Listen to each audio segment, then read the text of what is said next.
ஈரானுக்கு எதிரான கத்தாரின் வரவிருக்கும் FIFA உலகக்கோப்பை 2026 தகுதி போட்டிக்கான டிக்கெட் விற்பனையை தொடங்குவதாக கத்தார் கால்பந்து சங்கம் QFA அறிவித்தது.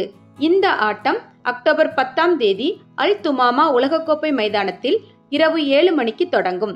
டிக்கெட்டுகள் 2 வகைகளாக பிரிக்கப்பட்டுள்ளன. வகை 1 கத்தாரி ரியால் 30, வகை 2 கத்தாரி ரியால் 10. ரசிகர்கள் அதிகாரப்பூர்வ QFA டிக்கெட் தளம் மூலம் டிக்கெட்டுகளை வாங்கலாம். மாற்றுத்திறனாளி ரசிகர்களுக்காகவும் ஏற்பாடுகளை செய்துள்ளதாக QFA கூறியது.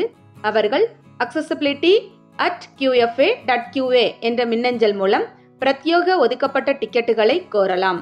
இந்த போட்டி அதிக அளவில் கூட்டத்தை ஈர்க்கும் என எதிர்பார்க்கப்படுவதால் ரசிகர்கள் தங்கள் டிக்கெட்டுகளை முன்கூட்டியே முன்பதிவு செய்யுமாறு QFA அறிவுறுத்தியுள்ளது.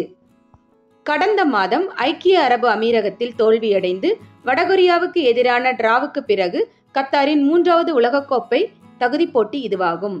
முதல் 2 இடங்களை பிடிக்கும் அணிகள் உலகக்கோப்பைக்கு நேரடியாக தகுதி பெறும். மேலும் செய்திகளை உடனுக்குடன் தெரிந்து கொள்ள ழ ஊடகத்துடன் இணைந்திருங்கள்.